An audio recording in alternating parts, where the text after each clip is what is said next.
Ok, bueno, muchas gracias a todos, una feliz tarde. También pues ya estamos conectados acá vía Facebook con nuestros hermanos que nos están acompañando y pues de nuevo muchas gracias por la invitación. Voy entonces a compartirles pantalla, me confirman por favor nuestros amigos de Zoom si ya pueden ver entonces la pantalla para el tema que vamos a estudiar en la tarde de hoy, que como lo están viendo se llama Simbología para el tiempo del fin. No, Todavía no lo, ok. todavía no, David, no vemos todavía nada.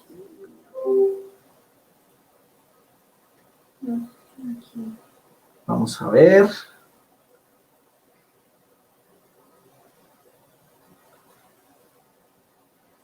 A ver si ya, creo que ya.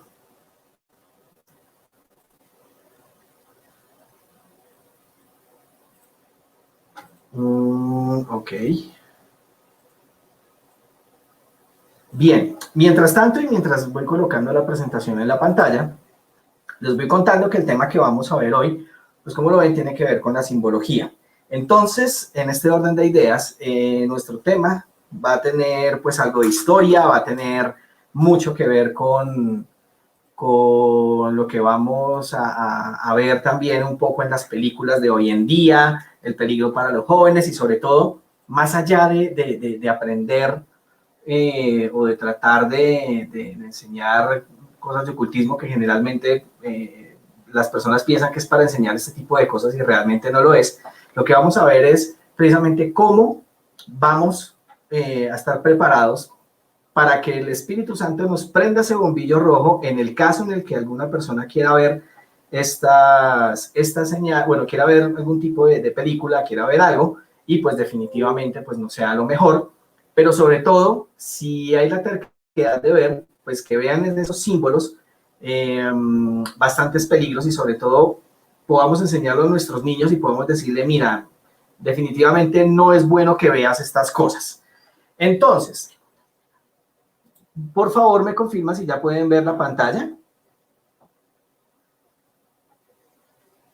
Sí, señor, ahí ya la vemos. Perfecto, muchas gracias. Bien, pero entonces antes de iniciar, por favor, les suplico que me acompañen en oración y que estemos en oración la mayor parte del tiempo, porque no es un tema sencillo, así que por favor todos, absolutamente todos, permanezcamos en oración sobre este tema. Así que los invito a que inclinemos el rostro y pidamos la presencia y la guía del Señor y del Espíritu Santo. Oremos. Eterno Padre Celestial, te damos gracias por este nuevo sábado y por esta nueva reunión que nos permites tener a través de estas formas digitales, a través de estas plataformas. Te suplicamos que en esta tarde, en este segundo tema del ciclo de conferencias, Tentaciones para Jóvenes, tu Espíritu Santo nos guíe a través de la Escritura, nos guíe a través de los testimonios y a través de la historia. Que estas cosas nos permitan abrir nuestros ojos a las realidades y sobre todo, Señor, que podamos estar alerta en todo lo que tengamos enfrente de nuestros ojos, sobre todo para los jóvenes. Así que pedimos una bendición muy especial y que saca toda influencia del enemigo, saca toda influencia satánica y demoníaca para que este tema tenga buenos frutos y no haya perversión precisamente en lo que vamos a ver en este día. Así que ayúdanos a enfocar los ojos en ti y poner la lupa única y exclusivamente, la lupa que tú tienes para ver las cosas como debe ser. En el nombre de Jesús. Amén, Señor. Amén. Muy bien. Listo. Arrancamos. Entonces, vamos a ir a nuestra diapositiva, a la siguiente diapositiva, porque allí vamos a ver exactamente que los símbolos, como ustedes pueden ver en la pantalla, son un lenguaje. Los símbolos en sí ayudan a entender también el pasado. Muchos de los jeroglíficos, de los grafos, si podemos llamarlo también de las diferentes esculturas, muchas de las representaciones que encontramos inclusive en nuestras culturas muiscas, chibchas, quimbayas, arawaks, todo eso nos ayuda a entender el pasado y nos ayuda a ver precisamente cómo era su sistema de vida y cómo era su sistema de adoración. Entonces, en ese orden de ideas, una sola imagen, un solo símbolo puede representar muchas palabras o solo una. Asimismo, ese símbolo me muestra precisamente si alguien pertenece a algo o pertenece a alguien. Y vamos entonces a hacer un pequeño sondeo. Aquí los que nos acompañan a través de Zoom, quisiera preguntarles, el primer símbolo que ustedes están viendo, que es el que de izquierda a derecha, el primer símbolo, que es un candelabro, ¿qué creen ustedes que representa?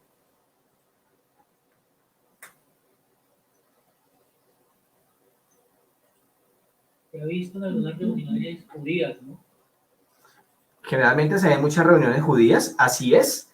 Y en sí la representación de esto o el símbolo significa luz. Y al ser o al tener 7 brazos significa plenitud, es decir, plenitud o luz plena, que es lo que vendría a significar. El segundo símbolo, ¿lo han visto ustedes en alguna parte?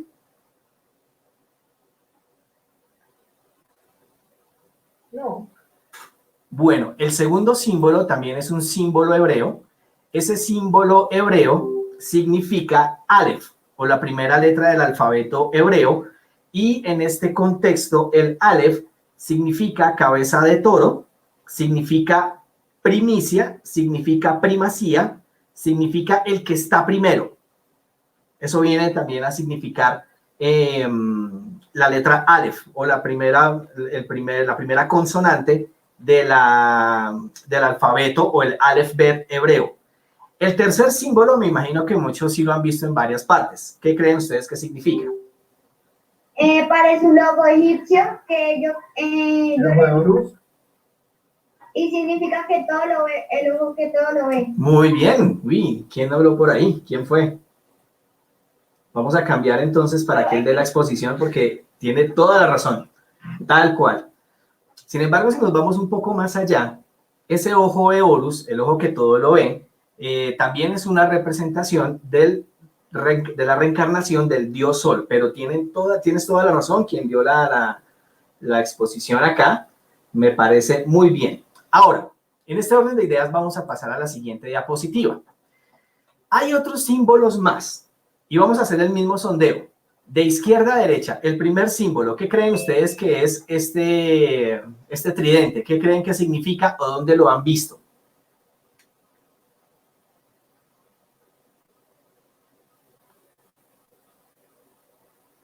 Este primer simbolito, el del tridente. Ese puede ser el tridente de Poseidón, ¿no? Es un símbolo griego que utiliza Hércules. Ok. Sí, tiene que ver. Tiene que ver. De hecho, pues sí, como lo dijeron, es como tal el tridente de Poseidón, el señor de los mares, el señor de los 7 mares, que para los que tenemos cierta edad contemporánea apareció en la serie Caballeros del Zodiaco, que sé que muchos vimos en nuestra niñez y adolescencia. El segundo símbolo, que es la estrella que ustedes están viendo, ¿qué creen que significa? Y aquí es donde nos vamos a llevar sorpresas.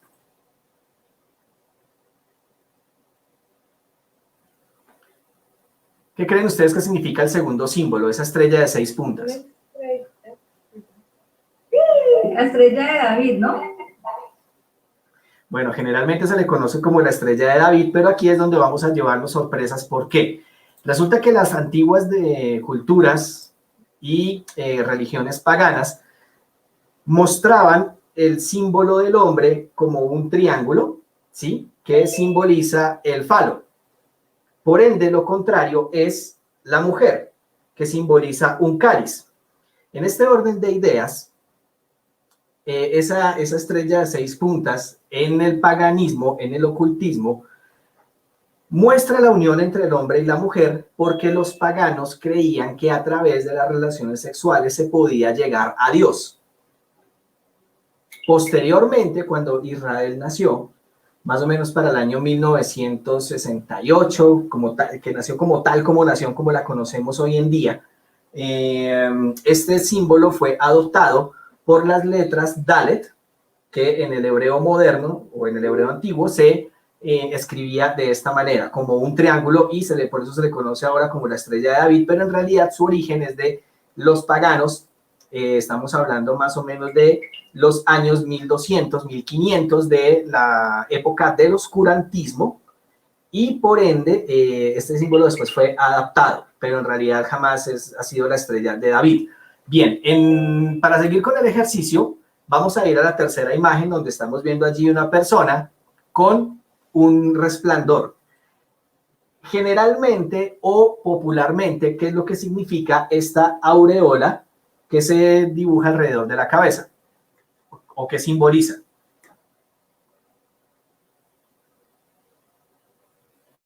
Santidad. Así es, generalmente se conoce, o a este símbolo se le atribuye el hecho de que una persona, o en las pinturas de las épocas del Barroco y del Renacimiento, era una persona santa. Sin embargo, en el paganismo, y lo vamos a ver ahorita más adelante, los paganos tenían este símbolo como un símbolo del dios Sol, de una persona iluminada por el dios Sol, por la cual podían obtener poderes. Los paganos, y estamos hablando, y ya hablándolo bíblicamente y de la historia bíblica, por ejemplo, todos los sacerdotes de Baal, así mismo como los sacerdotes de Moloch o de Molech o del falso dios Kemosh, ellos colocaban a sus sacerdotes y a sus bueyes al mediodía expuestos al sol, porque ellos creían que por medio del sol podían tener mayor fertilidad. Por ende, en la época del Barroco y en la época del oscurantismo, la Iglesia Católica adopta precisamente estos símbolos, o adopta este símbolo para colocarlo como santidad para sus santos, valga la redundancia, pero también lo colocan allí como un símbolo de fortaleza y de poder. Por eso la mayoría de las personas que fueron beatificadas o canonizadas llevan esta aureola, pero como símbolo y poderío del dios Sol. Son algunas, eso es como apenas la introducción para poder iniciar con este tema. Ahora, vamos a la siguiente diapositiva para poder entender cuál es el principio que vamos a aplicar hoy, cuál es el principio que vamos a aprender hoy. Y dice la Biblia, el primer versículo, y quiero que alguien me ayude a leer, Ezequiel 44:23. Alguien que me ayude a leerlo, por favor, porque ese es el primer principio que vamos a aprender hoy. Ahora, se preguntarán ustedes, o tal vez pregunten, ¿toda la simbología es mala? Definitivamente no. Pero hay un principio muy importante el cual debemos aprender. Por favor, alguien que me ayude a leer Ezequiel 44 y el versículo 23. Y enseñarán a mi pueblo a hacer diferencia entre lo santo y lo profano. Y les enseñarán a discernir entre lo limpio y no limpio. Así es. Y esta primera reprensión o esta primera advertencia que hace el Señor a través del profeta Ezequiel es primero a los padres de familia y segundo a los líderes de la iglesia. Los líderes de la iglesia están puestos allí, los líderes de jóvenes, los guías mayores, las profesoras o profesores de clase de niños, los ancianos, pastores, todos estamos llamados a enseñar al pueblo a hacer la diferencia entre lo santo y lo profano. Ahora, profano no necesariamente quiere decir algo malo, quiere decir algo común. Por ejemplo, la droguería que ustedes tienen en la esquina o la tienda más cercana, ¿es un lugar santo o es un lugar común?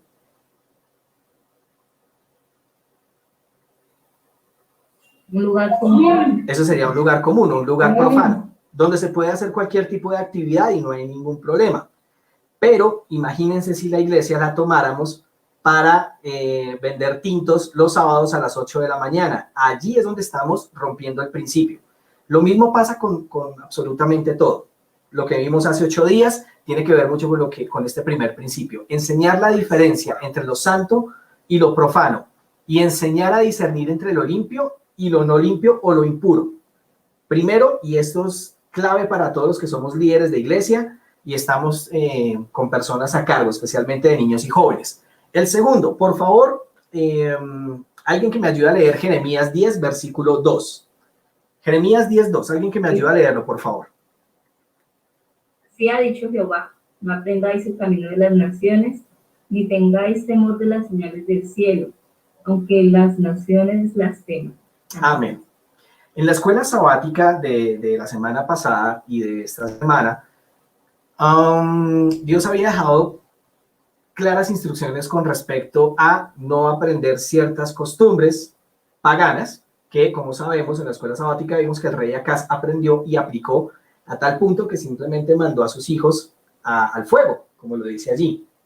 Vimos también en Deuteronomio esta mañana, en el repaso de la lección, Deuteronomio 18 prohíbe prácticas del ocultismo, del espiritismo, prohíbe prácticas también de mandar los hijos al fuego, a Moloch, eso ya lo vamos a ver. Estamos viendo precisamente que este versículo está en completa armonía con Deuteronomio 18, con el fin de que no aprendamos el camino de las naciones. Ahora, si nos vamos a la siguiente diapositiva, vamos a ver los objetivos claros que tenemos con respecto a esta clase, a este seminario. Y el primero es, no vamos a enseñar ocultismo. Lo primero que tenemos que tener en cuenta es que aquí no vamos a aprender ocultismo. Lo segundo, precisamente que tampoco vamos a aprender los ritos. Hay cosas que se van a nombrar acá, pero no se van a nombrar los ritos como tal. Tercero, precisamente es a identificar estos símbolos en las cosas cotidianas como la música, la televisión, el cine, inclusive las series que ven los niños, que ven muchos niños, inclusive los contenidos que están dentro de las redes sociales, todo este tipo de cosas. Queremos es aprender a identificar estos símbolos para que precisamente sepamos cómo es que el enemigo está jugando con estos medios con el fin de engañar a muchos y guiarlos de una manera muy solapada a una falsa adoración. Como lo vimos en el principio que aprendimos de primeras, es aprender la diferencia entre lo que es santo y lo que es común. Clarísimo, debemos aprenderlo. Si nosotros no lo aprendemos, es muy difícil que podamos enseñarle a nuestros niños esa gran diferencia. Por eso la responsabilidad de los cargos es tremenda y mucha oración para que Dios pues precisamente sea quien escoja a las personas idóneas para ciertos cargos, y muy importante es que sepan diferenciar entre lo santo y lo profano. El otro objetivo es enseñar a los jóvenes para que dejen la fascinación por lo oculto y por lo místico. De hecho, ayer en la noche salió el nuevo tráiler de la película Spider-Man 3, donde allí pues se ve la presencia de uno de los héroes de Marvel Comics, que es el Doctor Extraño, o el Doctor Strange, y es un gran peligro, porque si algo maneja el Doctor Strange, precisamente es una gran cantidad de ocultismo y hechicería. Entonces hay que dejar que esto es para que los jóvenes dejen esa fascinación por lo oculto y lo místico. Y precisamente pues esto es para que no le abramos puerta al enemigo con estas cosas. Entonces iniciamos. Hasta ahora, mis hermanos, les pregunto, ¿tienen en este momento alguna pregunta, alguna inquietud? ¿Tienen alguna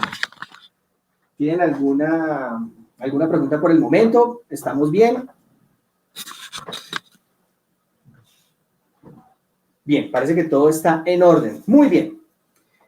¿Desde dónde inicia todo? Y los jóvenes, los que están más o menos en séptimo o octavo grado de bachillerato, debieron haber conocido esta historia, o por lo menos ya debieron habérsela nombrado los profesores, y es la cuestión de la antigua Mesopotamia. La antigua Mesopotamia se le conoce como la cuna de las naciones.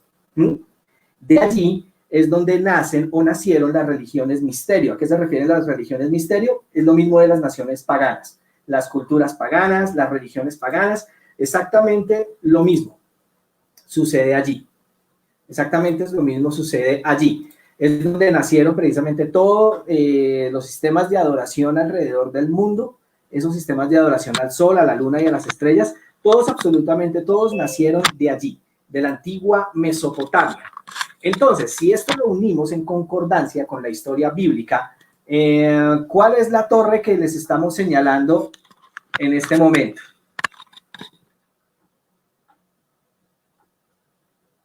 Esa torrecita que les señalamos en este momento. La Torre de Babel. La Torre de Babel. Muy bien. Ahora, bombillo rojo porque aquí es donde nacen muchas de las tradiciones que aún nosotros tenemos, inclusive las del 25 de diciembre. ¿Cómo así? De aquí nace.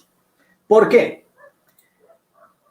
Vamos a ir a la siguiente diapositiva y vamos a ver allí un mapa bastante interesante. La siguiente diapositiva nos muestra precisamente que de Babel se esparcieron por toda la tierra. Vamos a ir a la Biblia, Génesis capítulo 11. Génesis capítulo 11. Y vamos a ver dos aspectos importantes. Dos aspectos importantes. El primero, versículo 1. Primer aspecto importante, versículo 1. Génesis 11, versículo 1. Dice: toda la tierra tenía un solo lenguaje y unas mismas palabras. El primer aspecto importante es que allí toda la tierra hablaba un mismo idioma. Todos entendían las mismas palabras. Primer aspecto importante. Segundo aspecto importante. Versículo 6. Versículo 6. Y dijo Jehová: he aquí, todo el pueblo es uno y habla un solo lenguaje. Si este es el comienzo de su empresa, nada los detendrá de cuanto han decidido hacer. Entonces, el primer aspecto, todos tenían el mismo lenguaje, todos tenían las mismas palabras, y el segundo era que todos tenían una misma forma de pensar. Aquí, cuando se refiere que el pueblo es uno, está utilizando la misma palabra que está en Deuteronomio capítulo 6, versículo 4, cuando dice: escucha Israel, el Señor nuestro Dios es uno. El Señor nuestro Dios es uno. Es la misma palabra Ejad. Entonces, para entender lo que significa esa palabra Ejad, significa que son uno en mente, propósito, poder. Así era el pueblo rebelde de Babel. Eran uno en mente, en propósito y en poder. Tenían un mismo lenguaje y precisamente ese propósito estaba en una rebelión total contra Dios. ¿Pero de qué se trataba esa rebelión? Vamos a ir a Génesis 10. Génesis capítulo 10. Y alguien, por favor, que me ayude. Alguien, por favor, que me ayude precisamente a leer el versículo 8. Génesis 10, versículo 8. Amén. Y Cus engendró a Nimrod, quien llegó a ser el primer poderoso de la tierra. Versículo 9. ¿El 9? Sí. Este fue vigoroso cazador delante de Jehová, por lo cual se dice, así como Nimrod, vigoroso cazador delante de Jehová. Muy bien. Aquí entonces encontramos quien prácticamente fue el precursor de las religiones misterio. Fue ese precursor donde precisamente toda la gente se fue en rebelión contra Dios. Fue el precursor precisamente de la Torre de Babel. Su nombre Nimrod significa rebelión. Eso es lo que significa su nombre, rebelión. Así que en ese orden de ideas, la historia, y hay unos libros antiquísimos, son difíciles de conseguir, pero se consiguen, unos libros muy antiguos hebreos que se llaman los Targumes, comentan que precisamente Nimrod fue el que convenció a todas estas personas de que él era un dios humanado. ¿Qué fue lo que quiso el enemigo? Precisamente, ahora se me olvidó el nombre, quería precisamente pervertir al Salvador, quería pervertir a Jesucristo, que siendo Dios se hizo hombre, pero Nimrod, siendo hombre, se hizo Dios. Y convenció a esta gente de un sistema político, ¿sí? Y de un sistema religioso, donde él comandaba ambas cosas e implementó un sistema de adoración. Entonces, ¿qué fue lo que pasó? Volvamos a Génesis. Génesis capítulo 11, y vamos a leer, porfa, alguien ayúdeme a leer el versículo 8. Génesis 11 y versículo 8. Otra vez. Así se esparció Jehová desde allí sobre la faz de toda la tierra y dejaron de edificar la ciudad. Ahora, ¿qué fue lo que pasó? Cuando Nimrod ya les había implementado este sistema falso de adoración, pasaron varias cosas. Número 1, se dice, según la tradición hebrea, se dice que Sem fue quien mató a Nimrod. Ahí fue cuando su esposa, Semiramis, también se hizo diosa y le dijo a toda esta gente que su esposo había subido al cielo y había tomado posesión del sol. Su alma inmortal se posesionó del sol y de allí nace la adoración al dios sol. Posteriormente, nace su hijo Tamuz, que no es hijo de Nimrod, pero Tamuz, el que se nombra en la Biblia, en Ezequiel 8:14. Tamuz es tomado como la reencarnación del dios sol. De hecho, el faraón egipcio es representado o es nombrado como la reencarnación del dios sol, y a este Tamuz lo mató un jabalí cuando fueron de cacería, y su mamá, la señora Semiramis, dijo que su hijo se había posesionado de la estrella Venus. A partir de allí empieza la adoración a las estrellas y empieza también todo este cuento del tarot, empieza todo este cuento de la adivinación, porque todo nació de allí.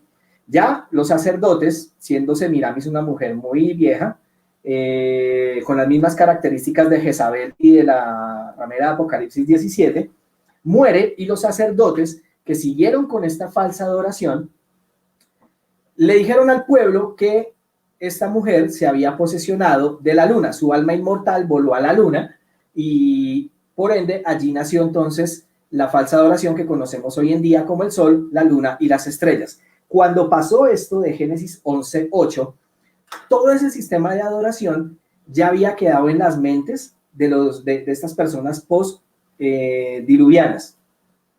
Y cuando se fueron y se esparcieron por el mundo, ellos se llevaron ese sistema de adoración en la cabeza. Por eso, para los chibchas, el sol se llama Sue, la luna se llama Chía, el niño si no me acuerdo cómo se llama, perdón. Pero el hecho es que siempre, en todas las culturas, existe la adoración al sol, a la luna y a las estrellas.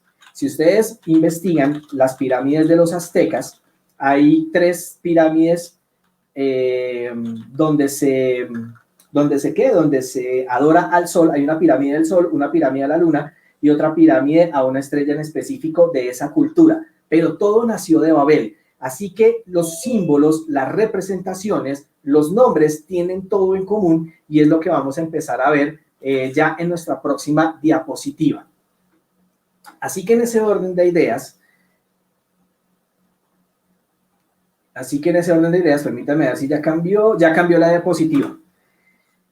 Esta diapositiva la hemos llamado los falsos dioses se empiezan a adueñar. La primera representación que ustedes están viendo, vamos a verlo de izquierda a derecha. Esa primera representación, ese primer símbolo, es el símbolo del dios sol. Bueno, en sí todas son del dios sol, solo que en diferentes culturas. La primera, y esta fue una que se encontró junto con la piedra de Sennacherib, es esta representación del dios sol, que es el mismo Nimrod. La siguiente que estamos viendo, que ven ustedes como un pájaro con las alas abiertas, es la representación misma del dios sol de los egipcios. Bueno, una de las tantas representaciones que tienen del dios sol, porque posteriormente también fue representado con un disco solar y también fue representado por el becerro de oro. Muchos se preguntarán, ¿por qué el pecado de los israelitas sobre el becerro de oro le ofendió tanto a Dios? 2 aspectos. Primero, en Éxodo 32:5, Aarón, quien estaba encargado del pueblo, les dijo: esta es una fiesta para Jehová, pero se los dijo después de haber construido o moldeado el becerro de oro. Pero ese becerro de oro tenía un disco solar en su cabeza, que es representación del dios sol. ¿Por qué ofendió tanto a Dios ese pecado? Precisamente porque fue lo mismo que hizo el pueblo de Israel en lo que se describe en Ezequiel 8:16. Le dieron la espalda al santuario y estaban de cara al sol adorándolo. Exactamente el mismo punto. La siguiente representación que están viendo ustedes, que es la tercera imagen, tiene que ver con la representación del dios sol de la cultura nórdica, de los druidas. Y estamos viendo que todos en común tienen el aro o tienen precisamente los discos solares. Ahora, algo interesante, y es que, volviendo a la primera imagen, cuando ustedes ven el óvulo de San Pedro desde el cielo, el óvulo de San Pedro tiene exactamente casi la misma construcción. Inclusive, si ustedes miran el Capitolio de Washington en los Estados Unidos, ustedes lo ven desde el cielo, tiene la misma construcción del óvulo de San Pedro. Y en el centro, precisamente, hay una figura fálica que en las antiguas deidades paganas representaban, pues bueno, el falo masculino y por ende la fertilidad, símbolo de poderío, precisamente. Todo eso es lo que viene desde la antigua Babilonia. Ahora, el cuarto símbolo representa, bueno, representación del dios Sol de los mayas. La que estamos viendo, la primera que está abajo a su izquierda, que tiene unos contornos negros, corresponde a Apolo. Apolo es el dios Sol de los griegos. Aquí también estamos viendo al dios Sol de los chinos, que posteriormente fue representado también en varias figuras de varios filósofos de la antigua China, uno pues conocidísimo que es Confucio. Confucio, como tal, que su sabiduría fue representada por un aro solar. Pero todo este tipo de símbolos nos están llevando exactamente a lo mismo. Adoración al dios Sol. El siguiente es Mitra, o también conocido como el Sol Invictus, que su fecha en Italia es celebrada el 25 de diciembre. El nacimiento del dios Sol o del Sol Invictus se hizo precisamente el 25 de diciembre. Y previo a esos días se celebraba una fiesta que se llamaba la Saturnalia. Se decía, o según la mitología, que es la misma griega, solo que le cambiaron los nombres, según esta mitología, este hombre nació directamente del sol. No tiene papá, no tiene mamá, sino que el sol lo engendró directamente en una mujer. Y para los que vieron Star Wars, fíjense algo interesante, y es que en la primera película, el héroe o el aparente héroe, el escogido, nació engendrado precisamente de una mujer, pero no fue engendrado por papá, simplemente fue engendrado por la fuerza. Todas estas cosas de las culturas paganas son puestas en nuestros, o en las películas que generalmente son muy populares. La última representación, no podía faltar Colombia. Colombia tiene que estar presente. La última representación es una representación quimbaya del dios Sol. Todas en común que tienen aros solares, o en su defecto tienen también estos rayos que salen del sol. Así que todo esto viene de allá, todo esto viene desde Babilonia, y hoy lo tenemos frente a nuestros ojos y muchas veces no nos damos cuenta. Todavía no estamos viendo cómo se aplica esto entonces a lo que vemos hoy en día, a lo popular, a lo común. Bien. Jeremías 7, versículo 18. Alguien, por favor, ayúdeme a leer Jeremías capítulo 7 y el versículo 18. Amén. 7:18 dice: los hijos recogen la leña, los padres encienden el fuego y las mujeres amasan la masa para hacer tortas a la reina del cielo y para ofrecer ofrendas a dioses ajenos para provocarme a ira. Bien, amén. Entonces, la reina del cielo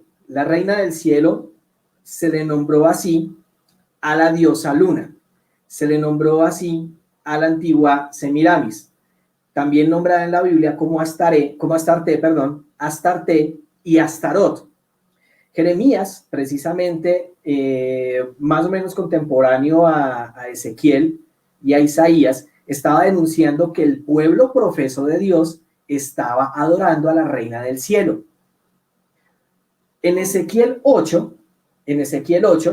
cuando ustedes miran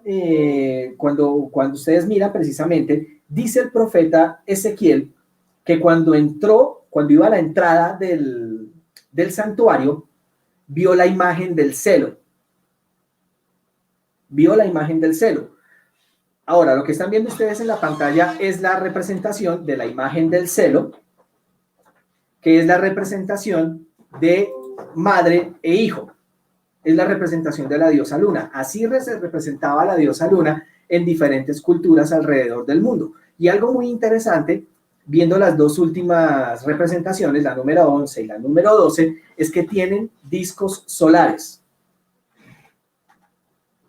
¿Por qué? Porque resulta que Semiramis, cuando murió su esposo, dijo que ella se encontraba caminando por los jardines precisamente que habían allí en la tierra de Shinar y encontró un árbol seco, un tronco totalmente seco, un tronco seco, y que el sol iluminó ese tronco y que tocó el vientre de Semiramis y con eso quedó embarazada. Por ende, la fertilidad de ella y la fertilidad de él dependen del sol. Por eso encontramos los discos solares en las diferentes culturas alrededor del mundo. Eso es lo que realmente representa. Entonces, la imagen del celo, volviendo a Ezequiel 8, perdón, no es COVID. Volviendo a Ezequiel 8, cuando dice la imagen del celo, se está refiriendo precisamente a estas imágenes en representación de madre e hijo, porque allá fue donde nació esta adoración. Y esta adoración se perpetuó por todas las culturas alrededor del mundo, haciendo que aún llegara a nuestro territorio, aún después de la colonización de los españoles, solo que ellos le cambiaron el nombre. Ahora, si alguna vez ustedes tienen la oportunidad de ir a Roma, tienen la oportunidad de ir a Ciudad del Vaticano, muy cerca al óvulo de San Pedro, ustedes van a encontrar esta imagen como tal, pero abajo van a toparse con el hecho de que esta diosa no se llama María, sino se llama Diana. De allí sacaron la figura de Columbia Pictures, que es la de la mujer, con una antorcha hacia arriba, que es la misma mujer coronada por el sol, que se encuentra en Nueva York, pero todo es símbolo y representación del dios sol. Esta imagen que ustedes están viendo acá, por ejemplo, está muy cerca aquí a Cundinamarca. Permítanme aquí, esta grande, ustedes la van a encontrar. No me dejan. Esta la van a encontrar ustedes en el municipio de Chía. No sé si la alcanzan a ver bien, pero esa es la imagen o la talla de la diosa Chía, que se encuentra en el municipio de Chía, muy cerca a Bogotá. Y ustedes van a encontrar exactamente el mismo concepto. Una madre con su hijo sentada, dándole pecho. Bien, vamos a la siguiente diapositiva, porque ahora vamos a hablar de Tamuz. Ezequiel 8:14. Alguien que me ayude a leer, por favor, Ezequiel 8 y el versículo 14.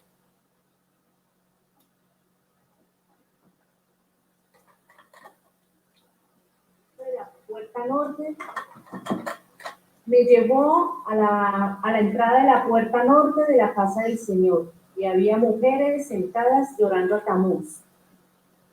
Bien, ¿por qué había mujeres endechando a Tamuz? Resulta que a raíz de que el pueblo de Israel se había contaminado tanto con las prácticas mundanas, con las prácticas de los pueblos de alrededor, cuando Dios dijo, ustedes tienen que ser diferentes, ¿sí? A Tamuz, cuando lo mató el jabalí, estas mujeres, había pues a partir de ahí se creó como una especie de rito, de culto, de llorar a Tamuz ciertos días del año. Eso también se pegó en el pueblo de Israel. Ahora, teniendo en cuenta eso, a Tamuz, como les comenté, lo mató un jabalí. Posteriormente, las culturas paganas lo que hicieron fue empezar a matar jabalís, a matar cerdos y comerlos para las fiestas del Sol Invictus o del 25 de diciembre. Por eso es muy común alrededor del mundo que una de las principales comidas sea el cerdo. ¿Pero por qué? Porque viene de allá. Entonces, Tamuz precisamente es la representación del dios Sol. Ustedes están viendo allí precisamente la representación del becerro de oro, que Aarón dijo que supuestamente era la figura de Jehová. Los Targumes precisamente cuentan, y también Profetas y Reyes, les recomiendo lean muy bien Profetas y Reyes, toda la historia de Israel. Ellos sacaron como excusa de que eso no era un ídolo, sino que era un tributo, que era un símbolo, que eso no tenía absolutamente nada de malo, pero Dios antes ya les había dicho, no imágenes, no estatuas, no se inclinen hacia ellas, porque eso no le gusta a Dios. Dios es un Dios celoso. En ese orden de ideas, la primera imagen que ustedes están viendo en blanco y negro representa, o es la representación, o el símbolo de el dios pagano Tamuz en los babilonios, en los asirios, en los mesopotamios. La segunda, estamos viendo allí entonces lo que hoy se llamaría la Sagrada Familia. El papá dios Sol, que es Osiris, la mamá Luna, que es Isis, y su hijo, que es Horus, de donde sale el símbolo de el ojo que todo lo ve, o el ojo de Horus. El becerro de oro, que ustedes están viendo que tiene allí una corona solar, que es símbolo de poderío. representaciones egipcias. Esta representación, la que están viendo abajo a su izquierda, de una persona vestida con una capa roja y un sombrero rojo, es la representación mexicana del dios Sol posterior a la llegada de los colonizadores. La representación de este Tamuz, la representación del hijo reencarnado del dios Sol. Para los griegos era el famosísimo Cupido. Los griegos creían que Cupido no solo unía a los padres de los dioses, que en este caso, pues, o lo que llaman el padre de todo, sino que también une los corazones y los enamorados. Entonces, en ese orden de ideas, esta representación, la última, que es la representación de la derecha, es la representación de Krishna. Krishna en realidad es el hijo del dios Sol, solo que para las culturas de los hindúes, esto sí es hindúes. Bien, pasemos a la siguiente diapositiva. Nos vamos a saltar esta, vamos a la siguiente, porque aquí nos vamos a encontrar con una sorpresa. El Imperio Romano, que es mostrado en Daniel 2, como las piernas de hierro, y también como parte de los pies, mostrado en Daniel 7 como el dragón, tiene características en su símbolo. Este es el símbolo principal del estandarte romano. Tiene que ver mucho con lo que va a pasar al final del tiempo, muchísimo, porque aquí vamos a tocar un poco lo que es la cuestión de la ley dominical y por qué estos símbolos son tan importantes. La representación de este símbolo, todo tiene que ver con el dios Sol. Hay un águila que representa poder, mirando hacia el oriente, que es donde nace el sol. Siempre en su cabeza hay un disco solar representando que el sol es quien le da poder. Y por último, una rama de olivo. Está la rama de olivo. Hay un micrófono abierto, hermanos.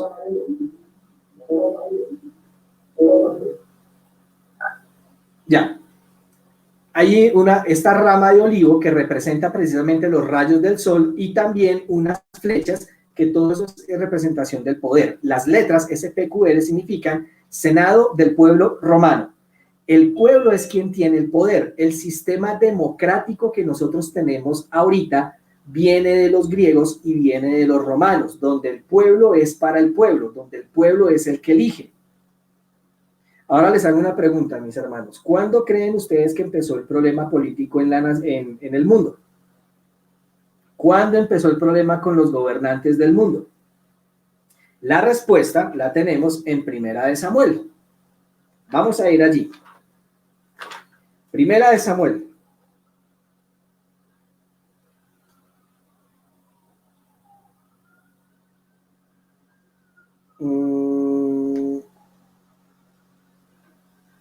Vamos a ir a Primera de Samuel, capítulo 8. Y alguien, por favor, que me ayude a leer el versículo 5.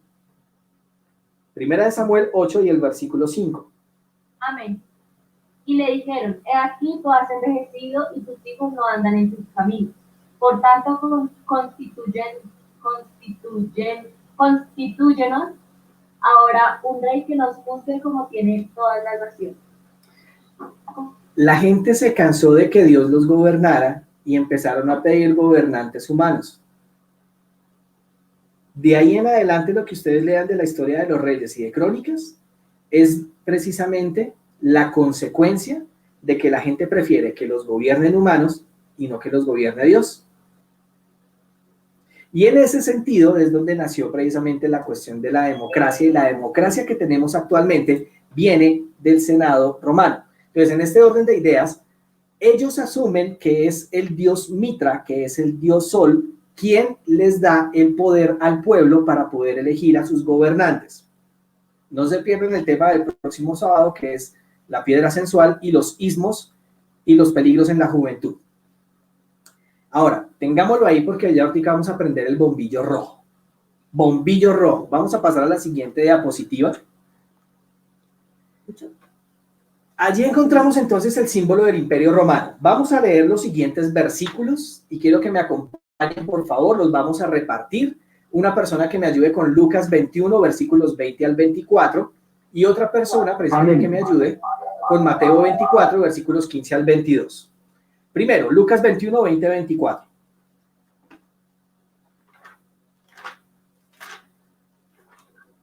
Lucas 21, 20 al 24 dice el Señor en su palabra. Pero cuando veáis a Jerusalén rodeada de ejércitos, sabed entonces que su destrucción ha llegado. Entonces los que estén en Judea huyan a los montes, y los que estén en medio de ella váyanse, y los que estén en los campos no entren en ella. Amén.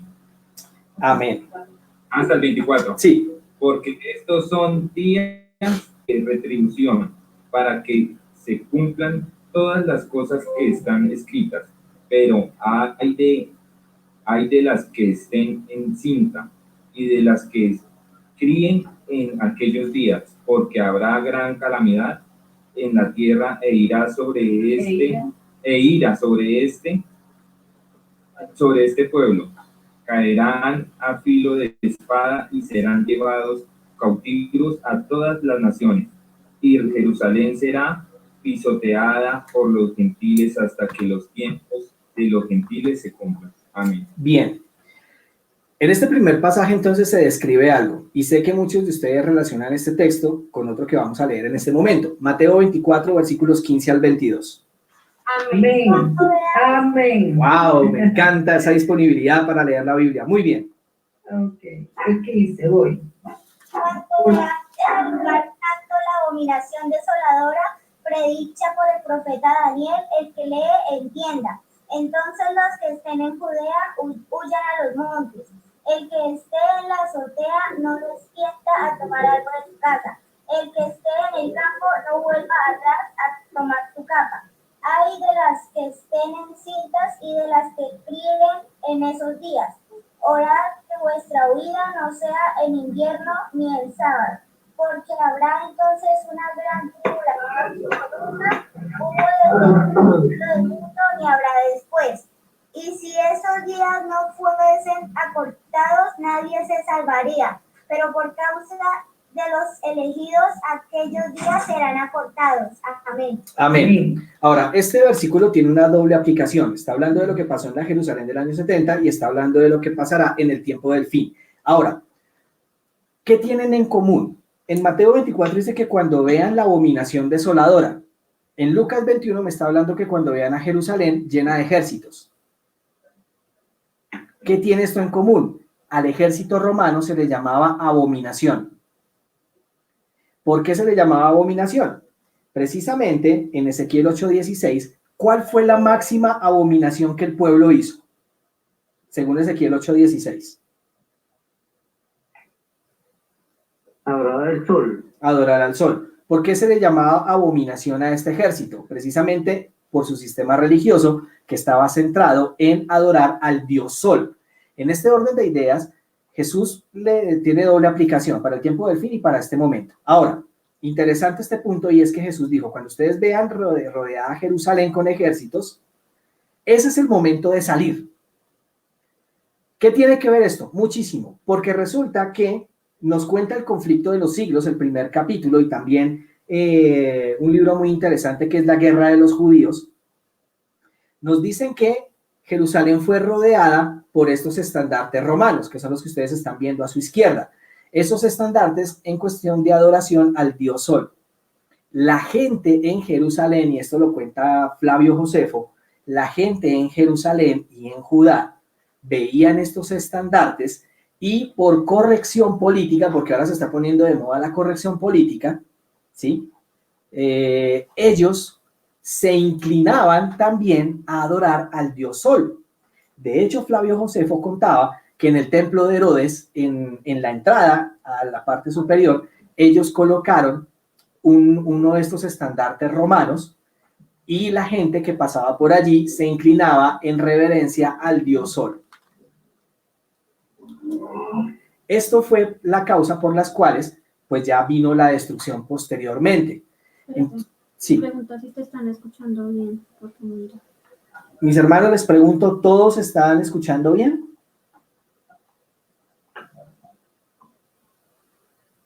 Hermano, a veces como que un poco se escucha entrecortado, pero ya después vuelve a la normal.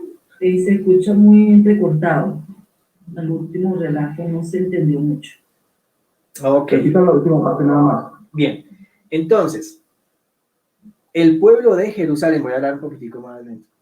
El pueblo de Jerusalén cuando veía estos estandartes, ellos se arrodillaban, aun cuando no era el momento de la destrucción. Los israelitas, los que habitaban en Jerusalén, precisamente lo que hacían era arrodillarse en reverencia y en adoración al dios Sol, que al mismo tiempo era una representación del César.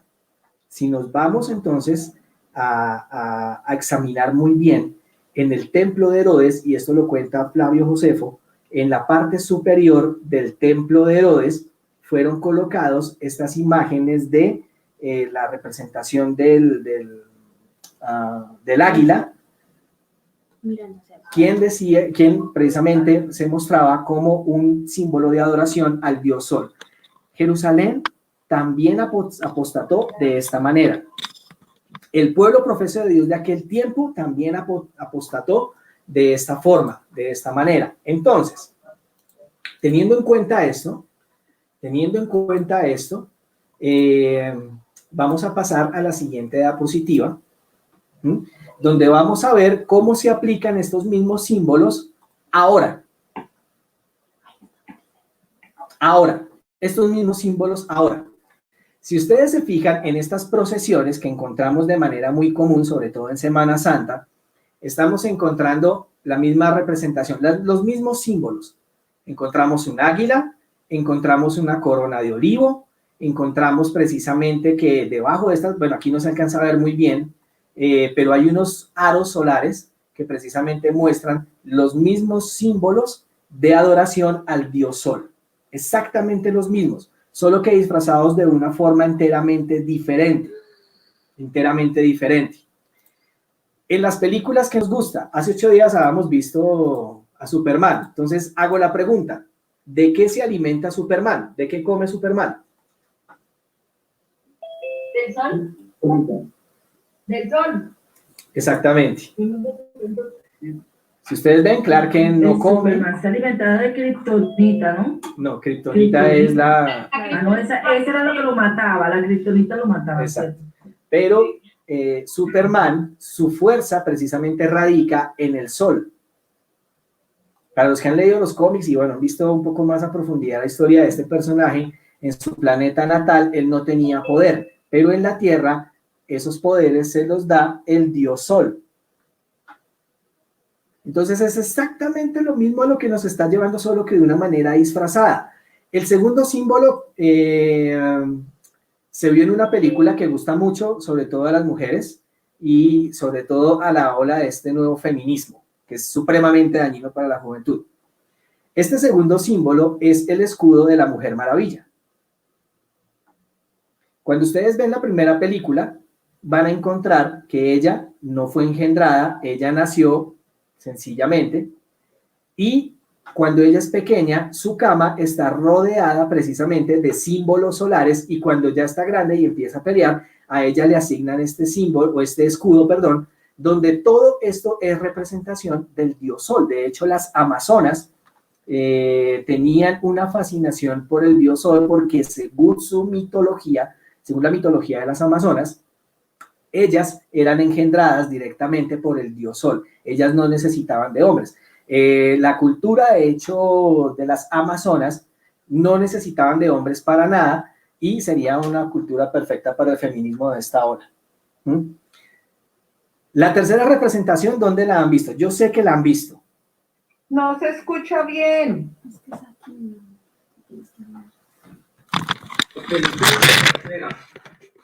Bien, ¿me escuchan mejor ahí?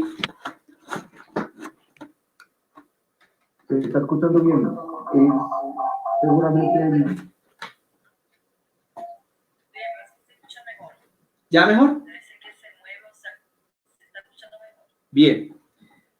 Como les decía, el segundo símbolo es la representación del escudo de la Mujer Maravilla, que es una representación del dios Sol. Las amazonas no necesitaban de hombres, sino que el dios Sol las engendraba directamente y por ende todo ese sistema era un completo matriarcado. Allá no existen hombres, los enemigos de las amazonas son los hombres.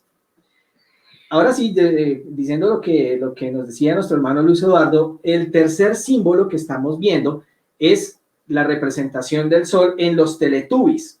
en forma de bebé. ¿Qué peligro se ve en eso? Les pregunto yo.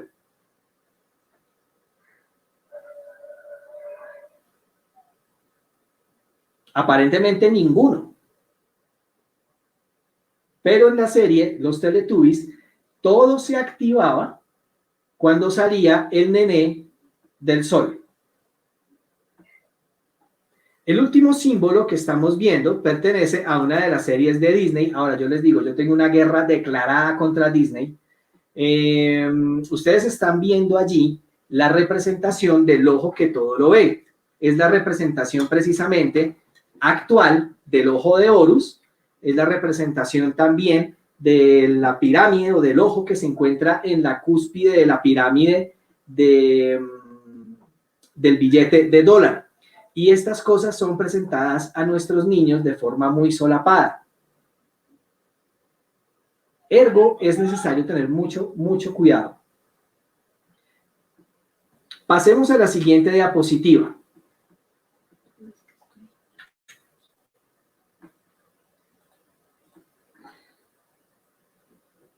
Yo sé que aquí en Colombia muchos aman a Shakira. Yo sé. Esta es la portada o las fotos de su álbum Salió el Sol. ¡Qué sorpresa! ¡Qué sorpresa! En ese orden de ideas, fíjense que los símbolos que tienen estas fotografías apuntan a lo mismo de los símbolos romanos, de los símbolos paganos romanos de adoración al sol. Estamos viendo que en su mano tiene un águila, resplandeciendo el sol de fondo, el águila abierta. Todo esto son los mismos símbolos, solo que mostrados de una manera disfrazada, pero que nos llevan a lo mismo. En ese orden de ideas, el siguiente símbolo que estamos viendo es supuestamente la hostia que manejan los jesuitas, vaya sorpresa, que ellos dicen que es la hostia bendita, pero hay un libro muy bueno, también se lo recomiendo, se llama La historia secreta de los jesuitas. Allí les explica precisamente ellos de dónde sacan este símbolo. Pero en realidad, esto también es un aro solar que les da poder, supuestamente el poder de Dios. En las ceremonias de la transubstanciación, ellos acumulan el poder del sol para poder convertir esa hostia en un cuerpo. Realmente en las misas lo que se está haciendo en el momento de la comunión es un acto de canibalismo, porque según ellos tienen el poder de transformar una hostia en un cuerpo literal. Ese es el rito de la transubstanciación, pero esto nos lleva todo a lo que tiene que ver con la adoración al dios sol. Bien, vamos a pasar a la siguiente, porque aquí es donde vamos a ver otras representaciones de, en este caso, Tamuz, o el hijo del dios sol, en varios artistas que se siguen actualmente. Entonces estamos viendo el caso de Nek, estamos viendo, por ejemplo, esta imagen que es clarísima, acá de la artista Katy Perry, donde estamos viendo precisamente la ilustración del ojo de Horus o del ojo que todo lo ve, también en el Bollywood, que se llama allí, y algo muy importante, y es que esta imagen corresponde a una serie que gustó mucho a las niñas, que es una serie que se llamaba Soy Luna. Pero todos estos símbolos precisamente están representando algo, nos están diciendo algo, que si nosotros no estudiamos, que si no estamos atentos, fácilmente nos pueden llevar, y pueden llevar a muchos jóvenes a que acepten la marca de la bestia. Uy, hermano, pero ¿eso qué tiene que ver? Tiene que ver mucho. De una manera solapadita, mucho nos están dirigiendo poco a poco a esta falsa adoración. Si usted le ponen a elegir un joven entre la música de Shakira o un himno de la iglesia, ¿qué creen ustedes que van a preferir? Bueno, el cancerbero, hablemoslo mejor. Ya que es la música de moda. Bien, pasemos a la siguiente. Y van a encontrar ustedes la misma simbología. En esta representación estamos viendo la misma imagen de la reina del cielo, de la imagen del celo, de la adoración madre e hijo. Para este momento, y valga la aclaración, de pronto ustedes digan, ay, pero es que es el hijo de Shakira. Bueno, para el contexto del tiempo, para ese momento en que realizó ese álbum, Shakira ni siquiera se había casado. Ni siquiera se había casado. Entonces no es el hijo de Shakira. Pero hay una clara representación de eso. La imagen que está a su derecha, si nosotros quitamos este cuerpo, ¿cuál sería la representación de este grafo, de este símbolo? La que se encuentra a su derecha. Quitemos el cuerpo que está aquí a la mitad, o que está allí. ¿Qué representa generalmente?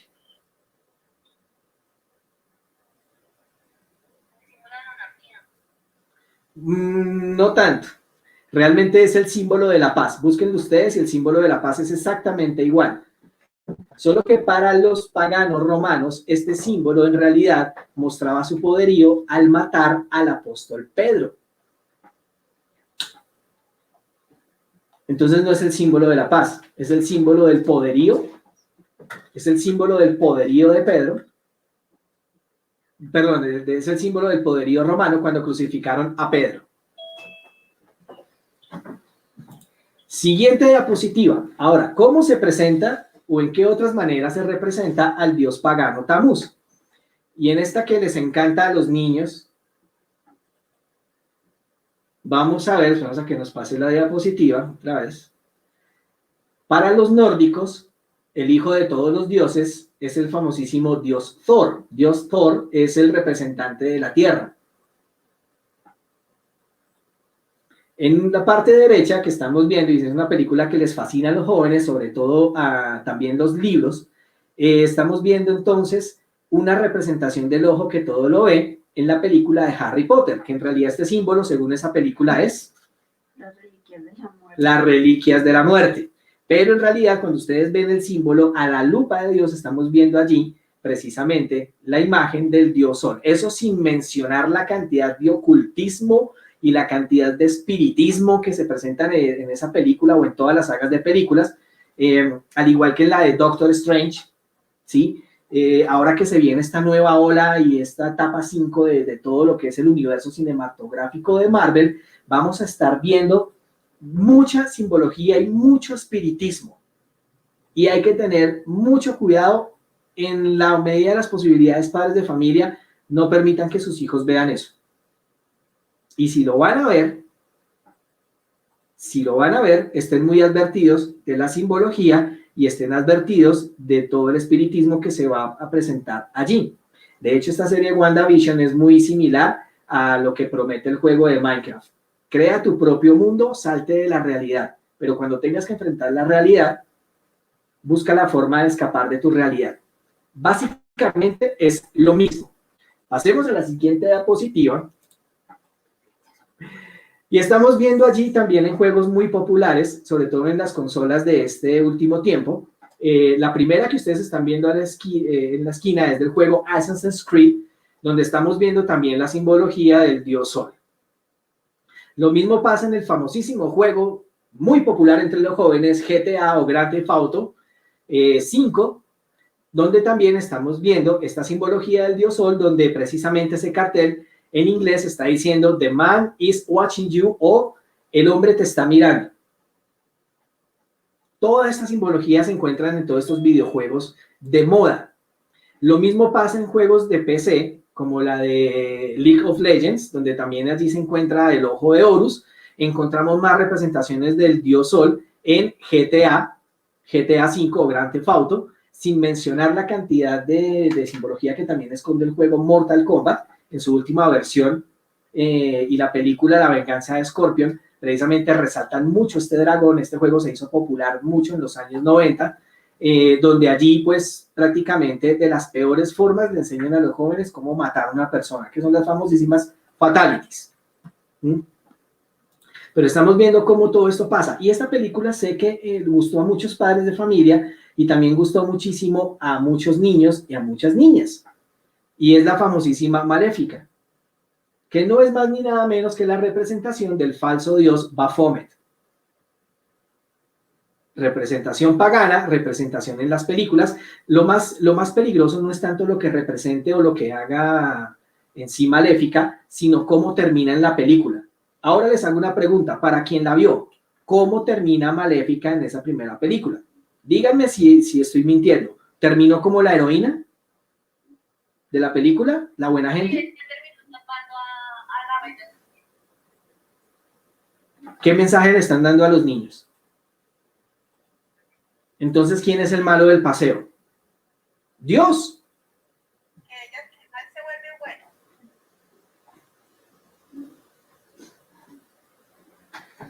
Bien, sigamos.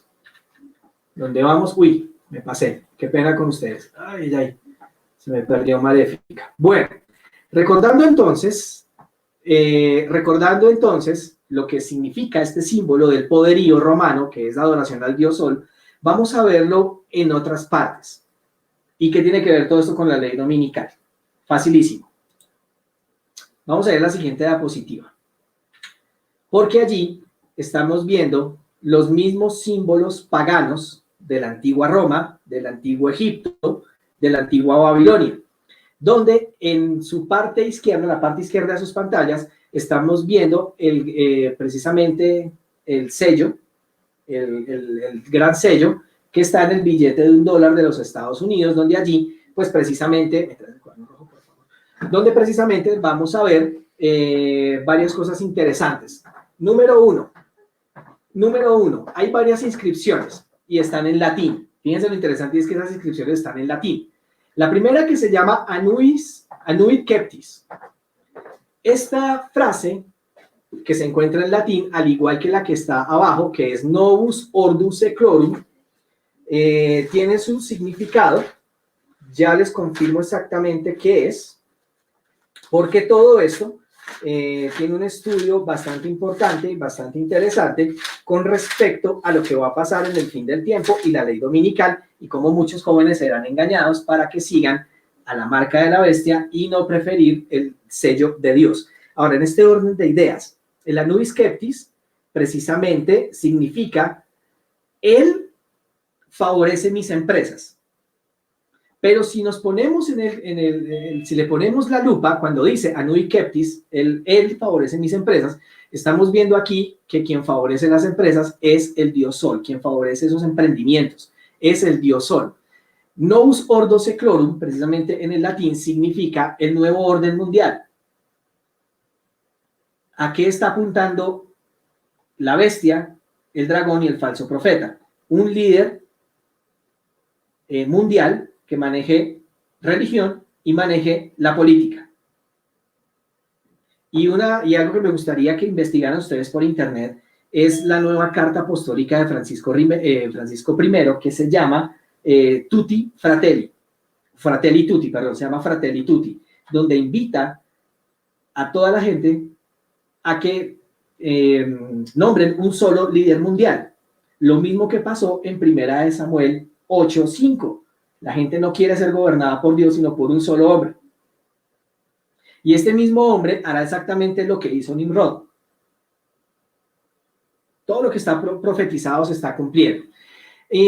Asimismo, a su derecha estamos encontrando lo que se llama el gran emblema. Ese gran emblema, estamos viendo los mismos símbolos del Imperio Romano.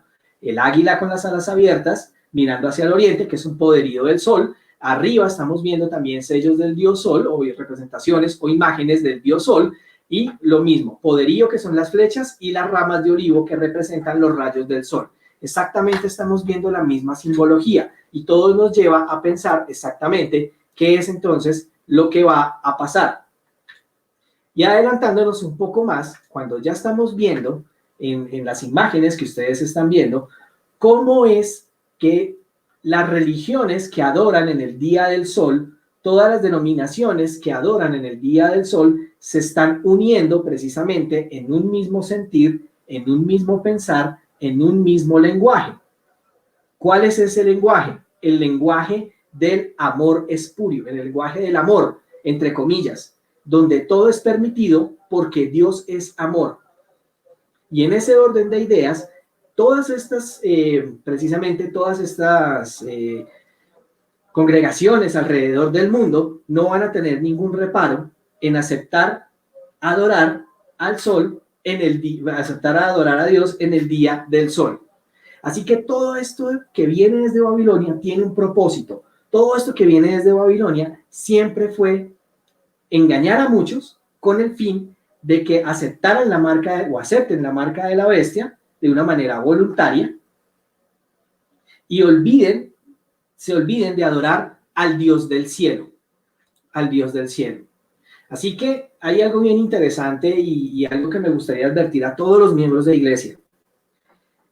El pastor que ustedes están viendo al lado de Francisco I es el pastor Rick Warren, conocidísimo panteísta. ¿Qué es panteísta? Panteísta se refiere a estas personas que creen que Dios está en todo, por lo tanto, Dios es todo. Dios está en la mesa, Dios está en la silla donde usted está sentado, yo soy Dios y por ende, si alguien peca, es culpa de Dios. Y entre esos enseña un montón de prácticas que no son nada buenas y que tienen que tener mucho cuidado. Y hago la pregunta a los hermanos si ustedes alguna vez han escuchado acerca de la apostasía alfa y omega.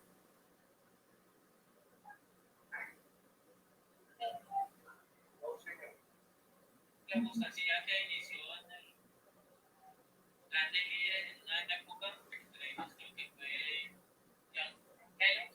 Sí. Al final va a ser una apostasía de líderes. Así es. Para resumirles el cuento, para resumirles rápido la historia, John Harvey Kellogg fue prácticamente adoptado por Ellen y James White.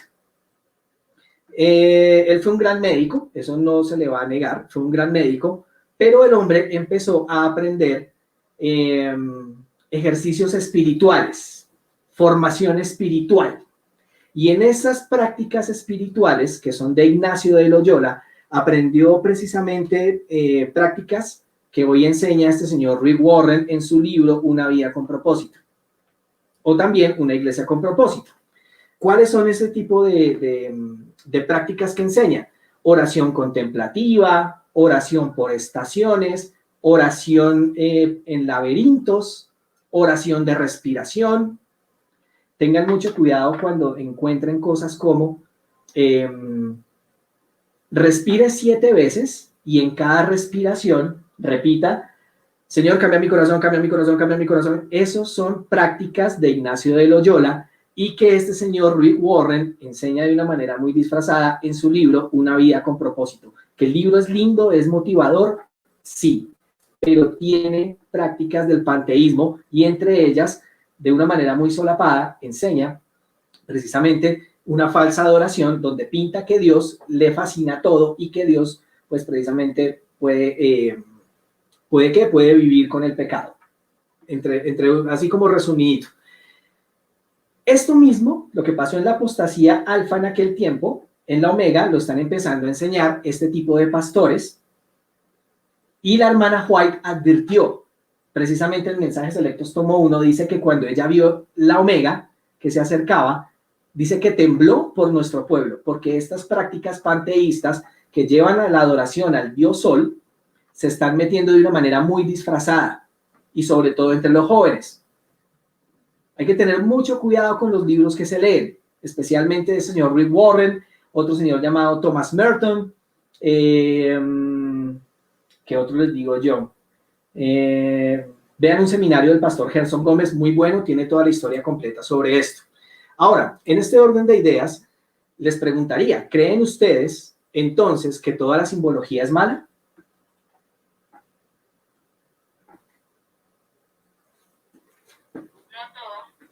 No todo, y precisamente vamos a leer 2 textos de los testimonios del Espíritu de Profecía. Por favor, ayúdenme a leer el primero, el de Evangelismo, página 151. ¿Cuál sería la simbología que nosotros debiéramos aprender de lleno para que precisamente no venga el diablo a engañarnos con esta falsa simbología? ¿Lo puedo leer ahí en la pantalla? Sí, por favor, Gerson Gómez. La historia profética fue presentada a Daniel y a Juan mediante, y estos deberían representar íntimamente cuadros para que el leyera pudiese comprender.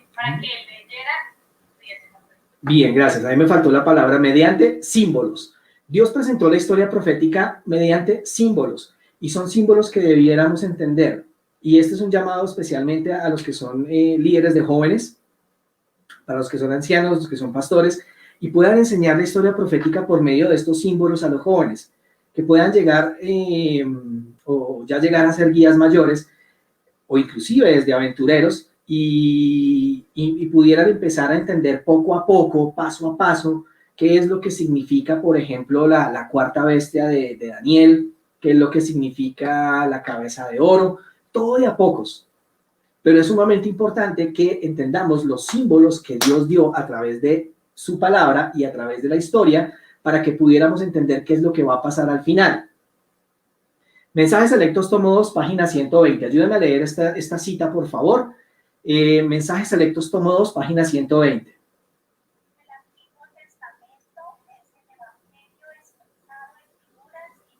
Amén. El Antiguo Testamento es el Evangelio expresado en figuras y símbolos.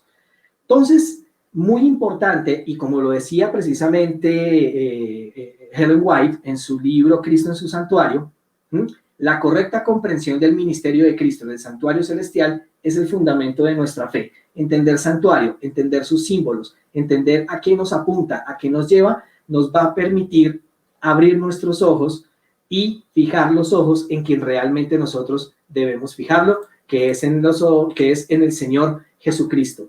Todo lo que estamos viendo, la cantidad de símbolos, lo que representa, lo que es el santuario, todo esto debería ser estudiado a plenitud por todos los miembros de iglesia a fin de que no seamos engañados en ningún modo, en ninguna manera. Y aquí pues hay un pequeño listado. Igual, si ustedes quieren la copia de esta presentación, por favor en la caja de comentarios para los que me ven en Facebook y a través del chat aquí en Zoom, déjenme su correo electrónico para enviarles una copia de esta presentación. Los símbolos que vale la pena estudiar. La mujer de Apocalipsis 12, ustedes están viendo allí en la pantalla, todos estos símbolos que nosotros debiéramos tener en claro, es lo que nosotros debemos estar estudiando y debemos también enseñar a nuestros jóvenes y a nuestros niños a fin de que veamos las cosas con la lupa de Dios y no bajo nuestro propio criterio. Que no porque Spider-Man sea el héroe más popular alrededor del mundo, quiere decir que todos tengamos que verlo. Y hay que tener mucho cuidado con la cuestión del espiritismo que se va a presentar en esa película. Y bueno, con esa parte terminamos para dar espacio entonces a la sección de preguntas y respuestas, recordando los dos principios fundamentales. Ezequiel 44:23. Enseñarán a mi pueblo a hacer la diferencia entre lo santo y lo profano, y les enseñarán a discernir entre lo limpio y lo no limpio. Y un principio fundamental, queridos jóvenes, padres de familia, fíjense en este último principio que vamos a aprender. Y a lo que a vosotros digo, a todos se los digo, velad. Jóvenes, velad. Padres de familia, atentos a todo lo que se presenta enfrente de ellos. Pilas con las redes sociales. Pilas con la cantidad de simbología que se está presentando allí. Pilas porque si en algo están empezando a caer los jóvenes es en volver a estas prácticas espiritistas de los amarres. Toda esta confusión que se presenta y todo este malestar y depresión que se presenta en los jóvenes, precisamente porque quieren saltarse pasos encontrando el amor de su vida a los 13 años, está llevando a que ellos estén empezando a realizar prácticas del ocultismo como el Charlie Charlie, el cuaderno y otras prácticas más que no vamos a mirar acá, ¿sí? Y hay que tener muchísima atención con eso. Por último, los invito a que, antes de pasar a la sección de preguntas y respuestas, quiero invitarlos entonces a que nos sigan en nuestras redes sociales, nos encuentran así como La Palabra Abierta, nos encontramos en Facebook, en Twitter, Instagram, en YouTube. Y en nuestro WhatsApp, los números los vamos a cambiar, no son esos números. Nos pueden también comunicar a través de WhatsApp al 311 al 814-0104 o también al 320-434-8090. En el chat lo hemos dejado, allí también en nuestra parte en Facebook. Entonces voy a despedir aquí a mis hermanos y a las personas ¿en qué? Voy a enviar entonces aquí voy a despedir a las personas aquí en Facebook. Antes de eso vamos a responder una pregunta que nos dejó aquí un gran amigo mío que se llama Gerard Barbosa. Contesto esta pregunta. Despedimos Facebook y me quedo con ustedes, mis hermanos de Zoom. Entonces, la pregunta, amor, por favor, ayúdame a leerla. ¿Cómo diferenciar la fantasía y la imaginación con lo que puede ser realmente algo profano? ¿Cómo diferenciar? Muy buena pregunta. ¿Cómo diferenciar la fantasía y la imaginación con lo que puede ser algo realmente profano? Bueno, en primera instancia, yo voy a tomar un ejemplo que es muy común hoy en día. Un ejemplo muy común es la cuestión de la adicción a la pornografía. Entonces, ¿qué es lo que pasa con la pornografía? La pornografía precisamente hace que la gente imagine y fantasee cosas que no necesariamente son su realidad. Los hombres, y digo en su mayoría, porque también hay mujeres adictas a la pornografía, ellos toman las prácticas precisamente que se muestran allí en esos videos y la quieren replicar con sus esposas. Tenemos, de hecho, un caso muy cercano con mi esposa, donde pues la mujer se empezó a quejar porque el hombre le estaba pidiendo cosas que solo pasan en estos videos.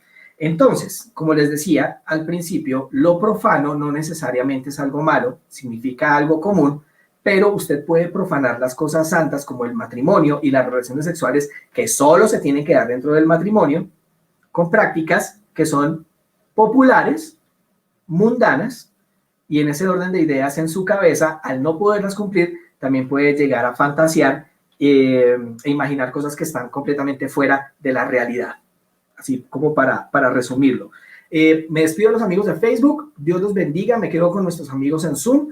No se pierdan el próximo sábado nuestro tema que tiene que ver con la piedra sensual y los ismos en la juventud y cómo esto está destruyendo la sociedad. Dios los bendiga. Una feliz semana para ustedes. Una feliz semana para todos. Dios los bendiga.